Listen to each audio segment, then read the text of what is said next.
Hey, what's up, hooligans? Not too many of you in here yet, so we're gonna hold off. I know it takes a minute for all those notifications to go out, so come in, hang out with us. We've got Dana Davis on tonight, so we'll see. Let's just hang out for a minute. Hey, Harold. Hey, Kat. What's going on, you guys? How's everybody been? Anybody get some of that really bad weather? We got some here. We have a bunch of trees down and cleaning up to do.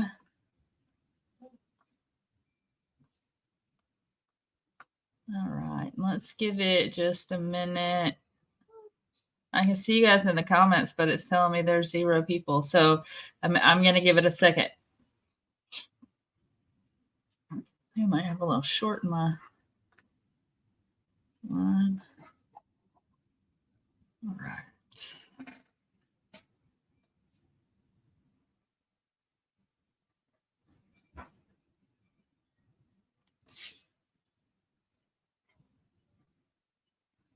Oh, somebody popped in. All right, we're just going to hang out for a minute. Chat with me while we wait on everybody to get in. Yeah, I do have a little short right here. Anyways, yeah. Chat with me. Hey, Kat.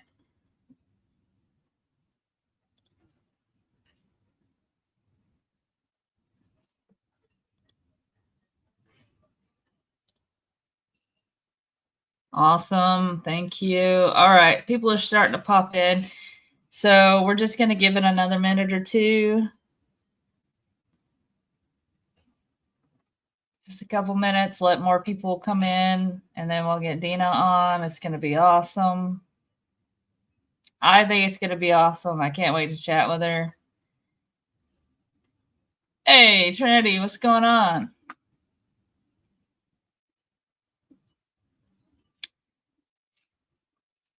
Kind of irritating.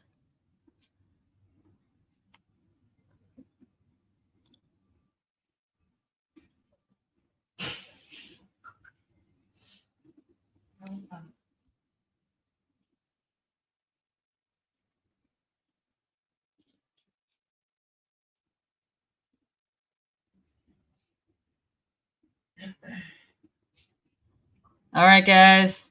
I think it's time. All right. So Dina Davis is who we're having on tonight. She won the tournament last weekend at Toledo Bend. I think she had 42, maybe 43 inches total. Awesome. She did awesome. So let's get her in here. Hey Dina, welcome. Hi everyone. Thank you. Thanks for All right. I was just telling them that you won Toledo Bend last weekend. Yeah. How was that? You know, it was a last minute decision to go there, and I will probably never fish that area again. I was thinking there would be a little, maybe a little bit more water than what Google Maps, had taken a photo of. So I ultimately was fishing in strawberry chocolate milk, and then all of a sudden it was green for days. It was wild. So it was wild. I fished really actually hard. I tried very hard, even though I knew, the circumstances. I tried. All right. So what was your strategy? Like what did you fish? Like So the timing was perfect, and I got to the boat ramp and I'm like, yeah, no one's here, because I don't like being rushed. And so many people let fish go at the boat ramp. So right out the gate, somebody pulls down as soon as I take off. It's 5:59. I'm waiting on lines in. And it starts to open up to my left. Somebody's unloading, and I go ahead and just make that first lines in, that first cast, and I missed an opportunity. I was like, okay, well, at least there's bass here. So that's not how it worked out for the rest of the day. But I knew that they were in the grass. And it took me a minute to figure out what was going to work. So, and I spent a lot of time trading colors out, sizes out, trying to figure out if they wanted it to be loud, or kill it, So it took me a minute to figure out because the conditions were bad. It's so rough that I thought maybe I should just go to another ramp. And I was like, you know what? No, just it's fine. It's whatever. It's fine. So I stayed there. So, and I caught everything on this swim bait. Okay. Yeah, and they wanted it to die. So, if you would grab a drink or something, odds are there was a fish.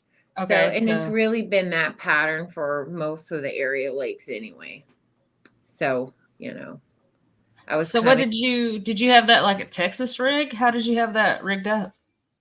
So no, that was just I ended up with this on a weightless swim bait hook. So Nice. just probably a 5/0. I like to run a hook as far back as I can get it because I can't tell you the times I watch fish just swipe this end of the tail off, and I'm like, really? And that happened.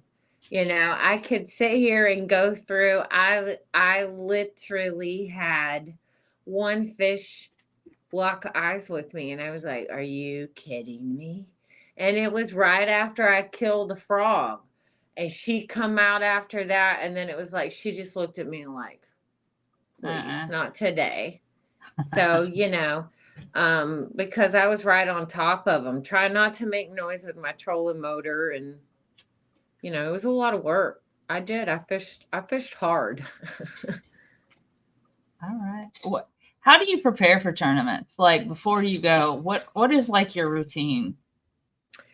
So the main thing is I try to get on Google Maps, and if I can practice, that would be great. I've learned, even though I haven't fished very much for bass, and I'm new to tournaments as well, I just know that strategy is important, and you have to know where are the fish. The more that you are fishing personally every day, even if it's only 2 hours, the more in tune that you are with the lakes around. And you'll start to find that one day they are in the grass, the next day they're, offshore. You can go back and forth. So, what I have just found is the more that I have fished, the more that I know what I'm going to take. So now I don't take as much stuff. I rig up my poles. I may stop by my local tire shop, check my truck out, check my trailer tires out. They're usually just as paranoid as I am, when they're like, oh God, let's double check everything first. Uh-huh. I make sure that I've got a little bit of cash for ramps. Sometimes I'm trading line out or knots out the night before because I don't want to stress out in the morning. I now don't take so many colors. Like I know you need a light, a dark, and maybe sometimes your favorite color, I don't know, but Right. I got to where I was taking too much stuff. So now I just prepare with stuff I'm already successful with fishing because I fish so much right now. I work slow, so I just fish that much. And I did the same thing. I took things that I thought they would do. The only thing I didn't do was throw a fluke, and I know that would have been successful because I Right. did find fish when I got out of that cove, and it was like pontoon party day. Yeah. Yeah, it was. There was a So, lot. yeah. So not a pretty girl says, how do you feel about the tournament trail? Are the locations good? As far as a Toledo, Yeah, or do you plan on fishing more with I guess this tournament trail with the USA Bassin? Yeah, so I for sure, this is how I decided this year. It's like, what lakes do I want to fish? And originally, I only had like 3 tournaments in mind because money is my biggest obstacle. And I think that's why we see numbers down for entries right now is Oh yeah. money, you know. And so I do want to fish a certain few lakes, you know, I can't help it, but Caddo is definitely on the radar, and probably Fork.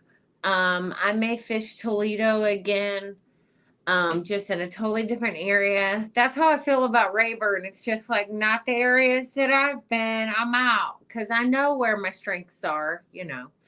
So, but I would definitely, and especially if, you know, if I can get some of my girlfriends to enter or something along those lines and just make it, because it was fun, you know, for me. I'm not fishing against a whole ton of people that are used to tearing it up, you know. Right, right. I'm not that great of an angler, bass fisherman, you know, yet. I cast and I cast. The more you present a bait, the more opportunity that you have. And I really just try to run stealth as possible. So I'm catching sometimes really great fish. And I think the area today is what got me. Not that I haven't been practicing or that I Uh-huh. didn't throw something that they want. It just was, you know, it was pretty nasty water, to be honest. Yeah, So, over where I was too, it was pretty and muddy and grass.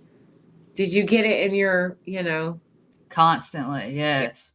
yeah, I'm telling you, with that motor, I was like, you know, just stay calm, stay calm. You know, I got to the point where I was like, I'm gonna order like a super sized pair of scissors and just start cutting it because I couldn't get it off. It was like so tight in there. I was like, you're gonna take my whole propeller off this thing or my whatever that thing is. So it was fun. It was still fun, you know. Yep. Oh, Super fun for me. oh, here's a good one for you. Harold wants to know what kind of snacks did you pack? Okay, so I went to the dollar store and I found these $1.25 chocolate crackers, some cheese crackers. So I got a box of those. I had 2 apples, 2 pears. I had 4 bottles of water. I had strawberries. I had blueberries, and that was in my ice chest. I'm telling you, we don't go without snacks. Yeah, no, because then I'll lose my mind. I can't not catch fish. That's how I've been catching them lately. Is you just let it die, okay? And you get, you know, get some hummus, drink some water, you know, maybe even add an electrolyte. Right? Reapply SPF on your hands and feet. And then you look and you're like, "Oh, my Yeah. line." Yeah, then you'll literally pick up your pole and you'll have a fish on the end of it. It's crazy, but I swear it's totally true. Oh, So, Mark, I am probably going to post a real short video because I didn't catch any fish. I had a horrible day. But Dina, are you going to be putting videos up on social media of your day? I don't know what's going on because I've tried several different discs, but my GoPro camera that was given to me already is not working. It's not recording anything, and whatever it's just not right. So I don't know. But Okay. no, I do have photos as far as tournament photos on this phone. And I can totally, I did post them on my post on Facebook. Like I put them in the comments so that I could show off the prizes because really, you know, the sponsors, that's what made me want to go was I love to win prizes. I don't know why. I don't, Yeah. Hey, it's an no, we all do, addiction. right? Yeah. It's like raffles, sign me up. Give me 5 tickets, man. I love it. I mean, yeah. All right. Let's see. I was trying to look to see what other questions we had. Oh, yeah. Tom says, How do you stay informed about trends and regulations in fishing? So honestly, I have really awesome friends who will just say, "No, don't do that," or "Hey, did you hear about this?" And then there's so many Facebook groups, like, and so many people are on it. And if I have a question, I just inbox so many people that have been doing this for such a long time, and they actually, they want to help me. They definitely are offering, to help me install things, do things. So, like the registration on our kayaks and yada, yada, on and on. Oh yeah. So, honestly, the Facebook forums, I feel like, have more information coming available almost instantly. Did you hear? So it's great. Great. Also, since you said kayak, what kind of kayak do you use? Tell us about your gear. I'm fishing out of a Hobie P. It's a PA 14, which is 13 feet 8 inches. And I use that bow mount saltwater freshwater combo motor guide that's designed for kayaks. So everybody's like, God, you just throw that around because they're used to their, being so heavy. And I'm like, no, it's a kayak trolling motor. Okay. I'm not like super strong, but it definitely changes the balance of that kayak. So, I've learned to fish out of it. I have gone after on Toledo out after a pull and got right back in without it flipping.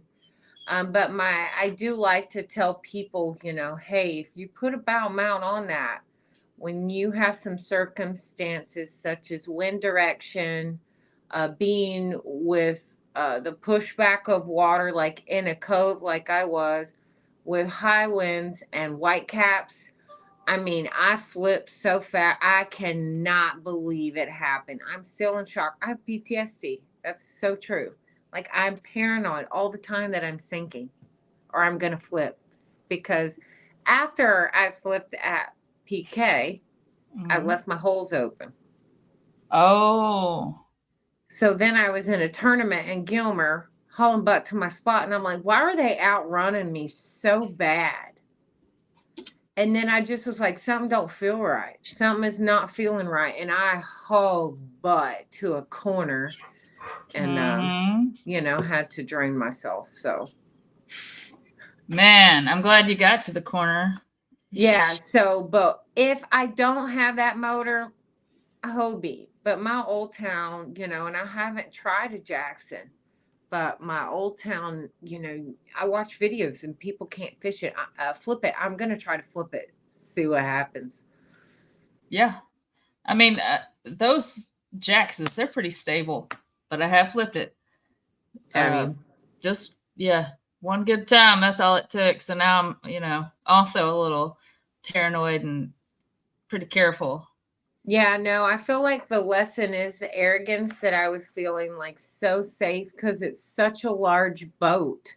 I felt like, oh, I can go fish the surf and I can go do all these things by myself. And the reality is that motor changed it so much that I'm not as safe. And so it put me in check, which just made me safety up. And that is something that I needed to do. I really did because it is, one bad thing, people panic. I can say in emergency situations, thankfully, I've got a lot of experience, but grown men have died and you see it all the time where people are drowning, they're panicking and I'm not worried about my stuff. I process things really quickly, but getting a stable kayak is, man, Yeah, it's that's everything. And the first thing is don't panic. Don't panic. Just start processing what you need to do to save the most of your equipment or yourself. Like I'm fixing to hang out if I've been got gators, like I'm out. I'm out. Yeah. So but when I flipped on PK, my front of my kayak just came open because I didn't have both straps down. So it took on water so fast. And I had already experienced buying a used kayak online and it had 2 holes in it. So I almost sank. And it was Yeah. my life vest then that allowed me to save all my gear, because that life vest exploded and I was able, to carry Right. my kayak. So I've learned, this is my third kayak, and I still have deep respect for Mother Nature, because it'll come out of nowhere. Oh yeah. You Yeah. know, Those pop up storms on Fork, they're no joke. I got called out in one last end of last year, one of the last tournaments of last year, and I was like, this is not good. Tom said, "What's the best part about fishing in a kayak tournament for you?" so the best part is, I talk with my mom a lot about it, is it's like rodeo.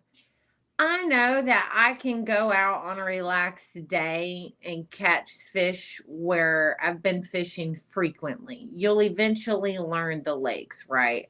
But when you go to a new body of water, you just step up your game. You start utilizing all the resources. Sometimes you're going round and round in your brain when you just need to slow down, and that comes with experience. But the only way to know that you are, you're good, or you, um, I guess, can be successful at fishing under pressure, is to do just that against other people. So, you can't say that one particular lake is going to fish the same way for everybody every day. It just doesn't. So, it's great to change the bodies of water. The people are pretty consistent. So when you see, you know, like 10, 20 names that are common on top constantly, the hardest part about being on top is staying on top. And paying attention to the patterns that they do. And you know that they're the best under pressure. It's just fun. It's fun to compete. It's fun to meet alike people who like to compete. You don't know where you stand until you fish against those people on that day at that lake, that moment, you Right. know. You just don't know. So you can go fish out with mom and pop all the time at that same local lake and pull out 8 pounders, because I watch them do it. I don't know how they do it. I wonder if they could do it when there's 60 kayaks in front of them, Right. but that's on a Wednesday night. They're out there having a good time. Having a good That's time, right. Yeah. but can they do that on a Saturday, after you've had 60 kayaks on that body of water? Probably not. Or 150 college boats? Gosh. Probably Yeah. not. Everything changes under pressure every day. The water changes. How do you? How did you get started in kayak fishing? So technically, I have a van, and I was just escaping the pressure of business. And so, what I was doing is going to all these little places and camping, and I'm waking up like I should be on the water with a cup of coffee. So I saw a friend of mine from here, and he was getting this kayak, and he was going to the water, and he's like, oh, everybody, trying to get people to go with him, and I'm like, maybe I should get one of those. So I got that $200 kayak that had holes in it. And I could just, it was so light. I could just lift it and strap it on the top of my van. And I was going to all these places. And so it took like 2 or 3 times I'm out on the water. I'm like, well, if I'm going to be on the water, I should like fish. What kind of fish is in this water? Like, gross. I'm just used to the salt water, right? Yeah. So I'm like, this is gross. There's leeches in here. And I'm sure the bottom's, right? And then I get a pole, and on a spinner bait, I catch a crappie, and I'm like, oh, this is fun. Well, then I'm trying to like stand up and be and fish, because I grew up fishing, and I just hadn't fished since I was 11. And Yeah. so I was like, oh, this isn't going to work. So I ended up getting my Old Town, and then I entered a tournament like a month later. I entered let's see, I got my Old Town. I got the Tamarack in May, the Old Town in July, and I entered a tournament in August. Okay. So, and ultimately, what just happened is a friend of mine was texting me and helping me, like telling me, you need to throw this and you need to throw that and hold on. And I'm like, okay. And so that's kind of what happened. My family knows that I can fish. It's like a competition in the family. Like it's Okay. like no other. Like we're aggressive. So, we're used to fishing salt water and my grandparents were guides and whatnot. So I was like, well, if I'm going to fish, I might as well like legit fish. So I started fishing. Then I was like, well, I want to enter tournaments because I Yeah. see all these people fishing tournaments. And then next thing you know, kayak tournaments start showing up in my Facebook feed. And that's how that happened. I was like, oh, well, I just had, I went to a local lake one morning and I picked up like 6 5-pound fish. It was just the most incredible experience to date.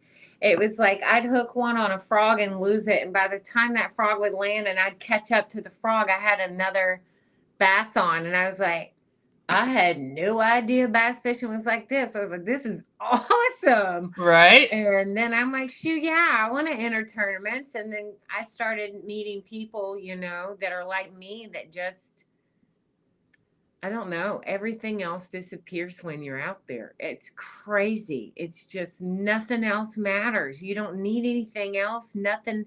It's living in the now, like Eckhart Tolle explains. Living in the now, man, it's priceless. It's That's right. priceless. Yeah. So, okay, you touched on family. I was going to ask, who is your biggest inspiration or mentor for fishing? Probably my grandmother. I do not know how she had the patience with all the kids, all the grandkids. But she taught me how to throw a cast net. She taught me how to, you know, do all these things in life. But fishing, she was always just quiet. She always seemed to catch the biggest fish. She was the first one up, the last one to go to bed. She was always cleaning, reorganizing, retying, preparing everything for clients. So I watched her and sometimes she would ask me for help, like, can you do this?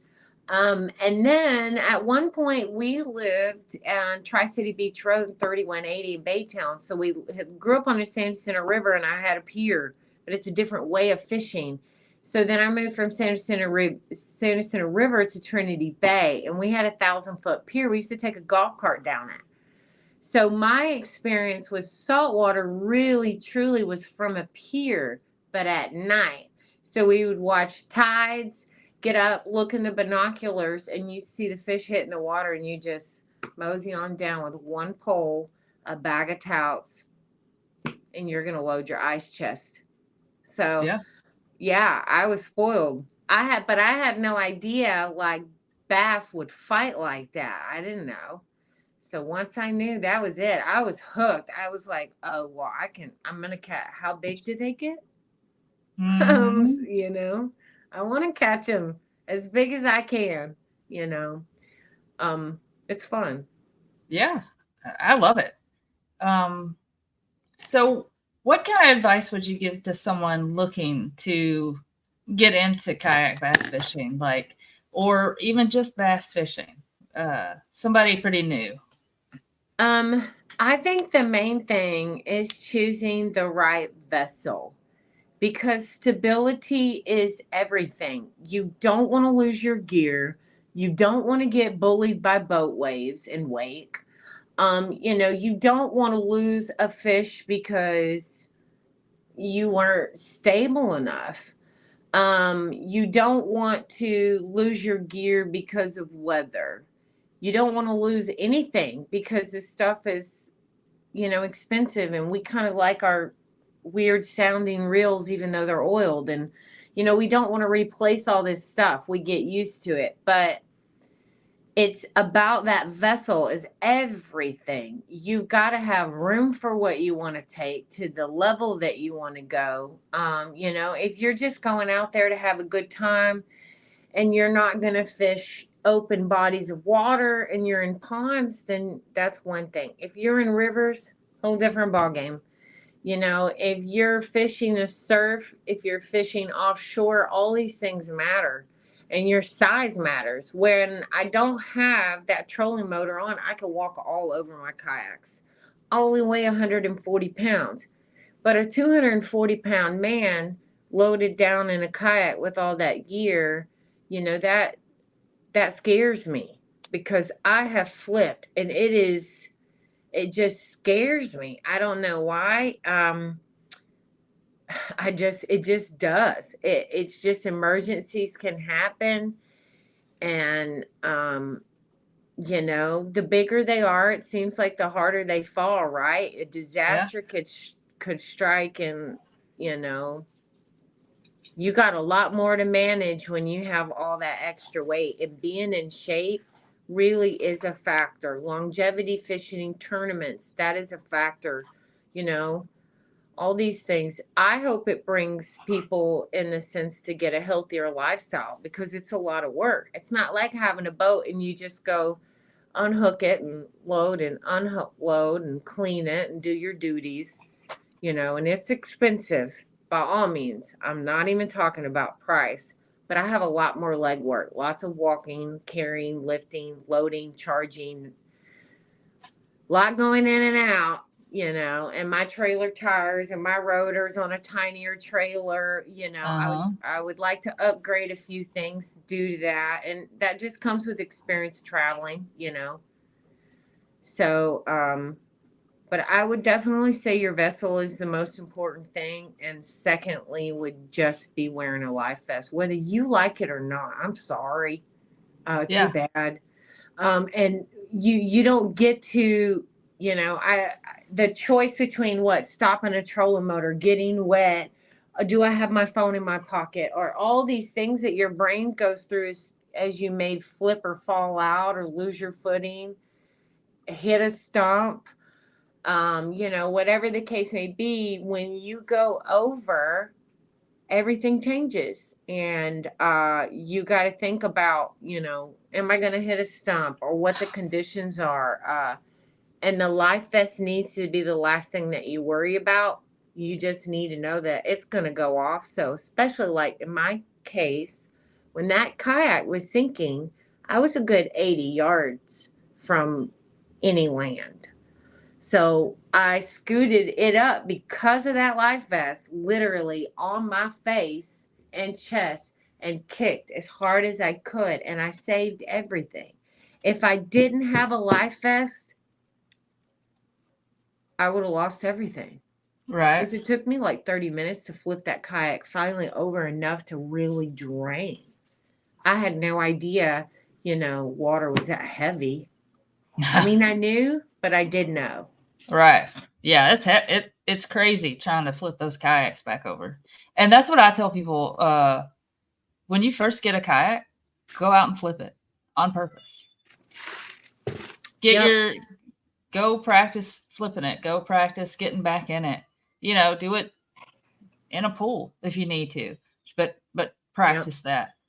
Yep. Um so what are your future plans as far as fishing? What are we going to see you in the nationals? Where are you going with? Where are you going with it?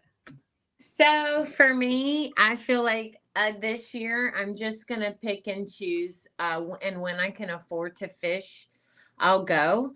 Hmm. But I want to continue doing what I'm doing. I feel like fishing saved me, and in order for me to get what I want out of it, which is to be competitive and to be successful, I need to clean things up in my life and make room for success, because I've been collecting things and piling on all these things all these years. And I've just developed some bad habits of going from one thing to the other. And, you know, the next thing you know, you're just piled up with stuff you're not touching, using, seeing. Right. And so I felt like my life was just piled up. My brain can't think. And I felt like the universe and God was not going to reward me with any success until I got my life to the extent of organized the way that I want it and that I feel is what is conducive for me. And so it's almost like, it's like the way I change, I talk to myself, and the way I changed, putting the time into a little bit of play, but getting some work done like I did today. I made a list and I killed it. I killed that list. My feet hurt, my knees hurt, but it's absolutely worth it, because I believe when you start to clean up my life like I have, and get my room organized, and get clean my truck constantly, and clean my kayak constantly, and do all these things, it like brings this energy to you. And my goal is to totally fish against the best, and that is just like I did in rodeo. So I got to take my kayak down there just like I took my horse down there. Uh-huh. And it's just like when I entered this tournament. I don't care if it was just me in this tournament, if it was me and you, if it was me and 100 people. I have the same. I know exactly what the gold standard is. If I could put up 106 inches, 106 and a half, I don't know, then I know exactly where I'm at on Toledo, okay? But Right. I already knew when I saw that water, the conditions were slim. But I had an opportunity, and I know I could have put up over 80 inches, but I didn't. And I'm not going to beat myself up over it. I'm not worried about it. I know that 90 inches would have been, hell yeah. That would have been fun. That would have been a great day. And that would have been the same thing nationally. Let Right. me fish an event nationally, and that when they're putting up 97 inches and 106 inches, if I have a 90-inch more, oh, everybody's going to hear about it. Like, because it's rare. That's But you right. know what? In time, in diligence, in investment, and self-worth, self-care, and self-investment, an investment in your gear, and focus on you, and clarity, and just giving yourself grace. That experience will come, and those days will come together where you do win and you do put up 90 inches. I've had those mornings when I didn't know what 90 inches was. And now that I know that it was, I appreciate that morning, because that was 2 years ago. This July, it's 2 years ago since I've had a morning like that. So it can happen. It can happen anywhere. I didn't know jack squat about that lake, and I had that morning. So, we could have showed up that morning on Toledo and have been like, oh my God, this is juicy. Oh Right. my God. But no, we were both probably like, pike, gar, They're cart, cart, everywhere. I was cart, like, cart, what is gar, this? and then and then you hear a bass, and right, and that's how I fish like I normally do, is instinct, slowing down, and I heard the fish, and I was able to see them because they couldn't see me through that water. They couldn't see me through that strawberry milkshake. No, they couldn't. Yeah. All right. Let's see. She said, Not a Pretty Girl says, when you win a tournament, what do you feel like is a great token for the win? Oh my God. Look at that. A token. Yeah, no, she's needy. And Listen to her. yeah, as far as token, you're just meaning like what's the best part of winning like this tournament for me? Yeah, I Meaning, think so. Yeah. honestly, I mean, is the prizes. Like, I know that sounds crazy, but I know how much work it is to get sponsors and donations. For me, it was the prizes, and it's like the reward for putting in the time that I did to go fish all All right. this year. You know what I mean? Like, it's just that. And like I know my trophy, that like I know every detail about this particular trophy, right? Like I know where I fished, I'll never fish again. I know what swim bait that it took to win. Uh-huh. I know what prizes that I won. Like it was all this encouragement that just made me feel like you're doing the right thing. Just keep doing what you're doing, because you question yourself a lot when you don't win or when you don't have success. You're like, am I supposed to be out here? Well, where are you supposed to be? On the couch? Where are you supposed to be? Getting drunk where are you supposed to be? And you're supposed to be right Uh, where you're at. You just have to change something, because if you don't like the outcome, you're going to have to make changes. And that's what fishing under stress and pressure is about. So, and I did that. Like, what could I make? What changes could I make to find something to bite? Because it was like they would come up and just look at the bait and were like, or just barely bite at it, or they yep. would not take a frog down. And it's like, why are you even messing with me then? Like, why are you doing this? And I had to identify fish and get out of the grass. So what was worth it was to get some baits and, chat with my friend and, and maybe encourage another female or anyone else that you can do it too. Like, wait till the last minute. And if nobody enters, hello, come fish, Right. duh. And Oh, enjoy the little parts of it, because it ain't for the money. You know what I mean? We ain't getting rich. It costs a whole lot more in fuel. I mean, just getting to practice, oh, finding the lures and the baits that are gonna work, that it takes to find the fish, to stay on the fish for 100.5 inch wind. It's gonna cost you a lot more than a $60 entry fee. You know what I mean? It costs a lot.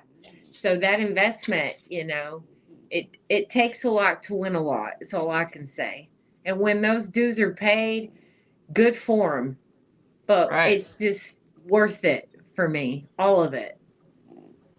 She said a token of remembering, like a trophy, a plaque, medals, posters. What's the thing that you look forward to the most? Like, all right, if I win this, I'm going to get this. Uh, I mean, like for me, with this tournament, I'm cracked up about my trophy. Like I am so happy about my trophy. Like, like it's just like I know everything about this trophy and what it took to get there. That morning meeting you and everything. It's just cool for Yeah. me. All right. Last couple questions. How do you balance career and fishing? You kind of touched on it earlier, but I did want to put that one out there. Yeah, so I've been doing what I do, which is skincare and waxing, for 20 years. I used to be a massage therapist, and I still am. I just can't. My hands are done. And it's unbelievably such a blessing that I control my entire life. I own my own business. I have clients who are consistent enough that have got me through since 2020. So if you see me fishing, if you see me going and posting on all my social media, the more that I'm going, the less client and less income that I have. And I'm hoping that, because this is what God wants for me and my plan and all of the universe, that what is going to happen is that platform will somehow balance completely, and I'll be able to make money on those days that I'm not at work. And I do have very good and busy days, but I have days like today. I had one client. She was like, I'm not driving in this weather. So I had no clients. So I just stayed home and worked because of the weather. If the weather would have allowed me, I am out. If I Right. have 2 hours on the water, I go. Before a client in the morning, I'll go do a client and then go fishing at another local lake. Like I just am burning them wheels and keeping them turning. Um, Yeah. because I only live once, and it's just an absolute blessing that I'm getting by, and I don't know how.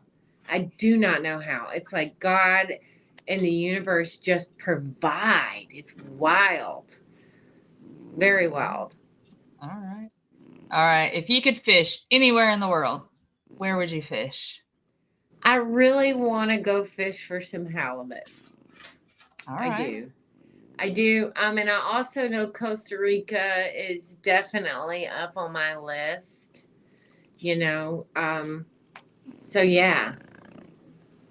All right. And last question. How do you celebrate after a big win? What do you do? Well, I don't know yet about what I do. I know if it's anything like what I think it's going to be, because there's going to be a day that I do win and have a big successful win. I feel like, for me, it's having my friends like and getting the win for them at the same time, right? Especially Yeah, with us females, it's like we know that we can do it. The conditions of our life is what may prevent us from having success. Had you and I had an entire week to practice, we'd have gone to that area and been like, I'm out. Like, and we'd have hit every boat ramp that we could have that week, 2 and 3 boat ramps a day. oh, Like, yeah, communicated with some of our friends, like, how'd that go? Nope. Let's keep moving. Let's find the fish, you know.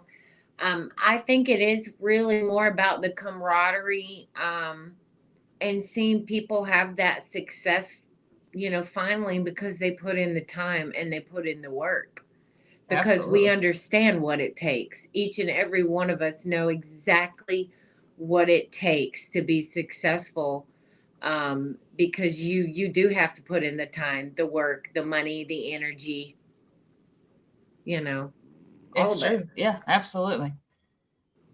Dina, All of it. I really appreciate you chatting with me tonight. Tom says, congrats on the trophy. Sounds like you worked for it and you deserve it.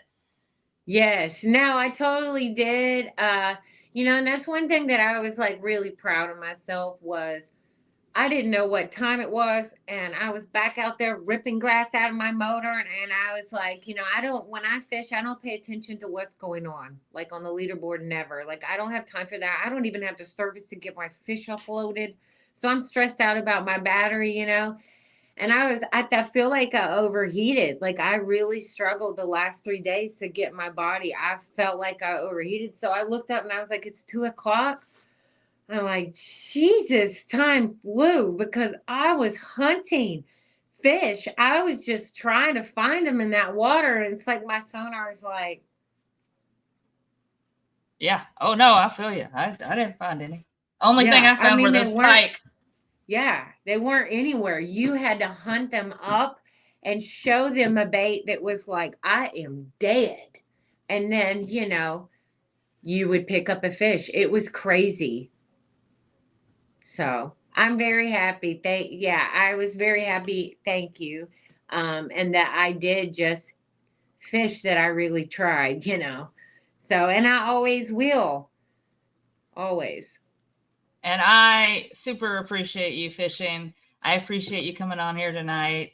I think Yeah. we're gonna wrap it up here. It's Yes. 48 minutes. But thank you so much. I hope you guys all have a great night.